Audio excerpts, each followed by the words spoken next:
Edgbaston లో July 2న మొదలైన రెండో టెస్టులో టీమిండియా ఇంగ్లాండ్ పై 336 పరుగుల భారీ తేడాతో ఘన విజయం సాధించింది.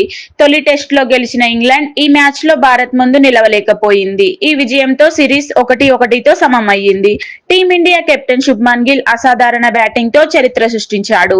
తొలి ఇన్నింగ్స్ లో 387 బంతుల్లో 34లు, 3 సిక్సర్లతో 269 పరుగులు, రెండో ఇన్నింగ్స్ లో 162 బంతుల్లో 13 ఫోర్లు, 8 సిక్సర్లతో 161 పరుగులు చేశాడు.